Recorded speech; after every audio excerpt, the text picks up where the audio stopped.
ಎಲ್ರಿಗೂ ನನ್ನ ನಮಸ್ಕಾರ. ಇವತ್ತಿನ ರೆಸಿಪಿ ಕಾಡು ಅಣಬೆ ಗಸಿ ಈಸಿಯಾಗಿ ಹೇಗೆ ಮಾಡ್ಕೊಳ್ಳೋದು ನೋಡುವ. ಮೊದಲಿಗೆ ಒಂದು ಪಾತ್ರೆಗೆ 4 ಟೇಬಲ್ ಸ್ಪೂನ್ ಎಣ್ಣೆಯನ್ನು ಹಾಕಿ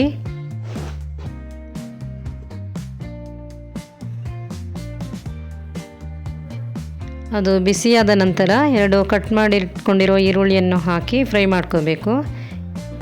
ಅದರ ಜೊತೆಗೆ 2 ಟೊಮೆಟೊ ಹಣ್ಣನ್ನು ಕಟ್ ಮಾಡಿ ಸೇರಿಸ್ಕೊಳ್ಬೇಕು. ನಂತರ ಲೋ ಫ್ಲೇಮಲ್ಲಿಟ್ಟು ಒಂದು 5 ನಿಮಿಷ ಮುಚ್ಚಿಡುವ.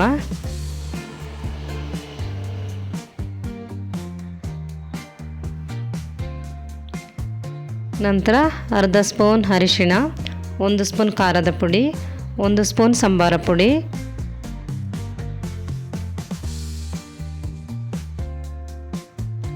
ಅರ್ಧ ಸ್ಪೂನ್ ಚಿಕನ್ ಮಸಾಲ,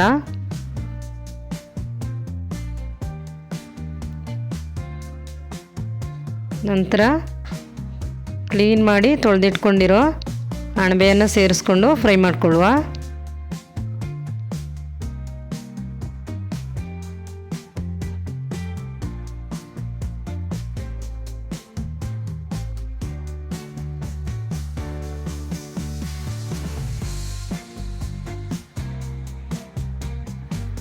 ನಂತರ ಸ್ವಲ್ಪ ಹುಣಸೆ ಹಣ್ಣಿನ ರಸ ಸೇರಿಸ್ಕೊಂಡಿದ್ದೀನಿ. ಸ್ವಲ್ಪ ನೀರನ್ನು ಹಾಕಿ ಒಂದು 5 ನಿಮಿಷಗಳ ಕಾಲ ಬೇಯಿಸ್ಕೊಳ್ಳುವ.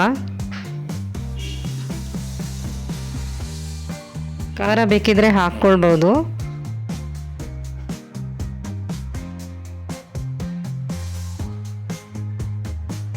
ಸ್ವಲ್ಪ ಗಟ್ಟಿ ಬೇಕು ಅಂದರೂ ಸ್ವಲ್ಪ ಹೊತ್ತು ಕುದಿಸ್ಬಿಡಿ.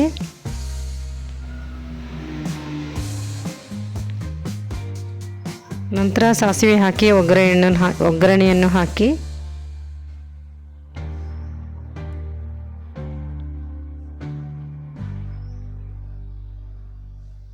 ಈಗ ಅಣಬೆ ಸಾರು ರೆಡಿಯಾಗಿದೆ.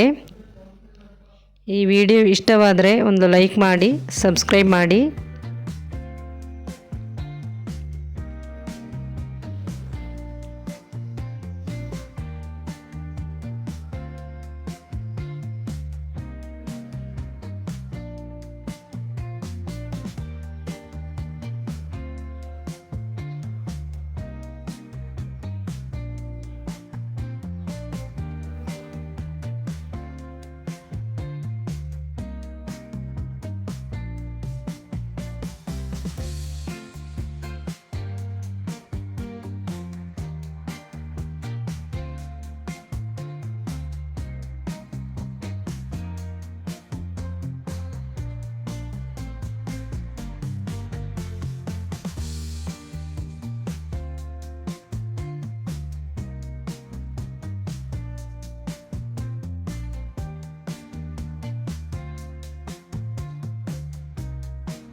Thank you.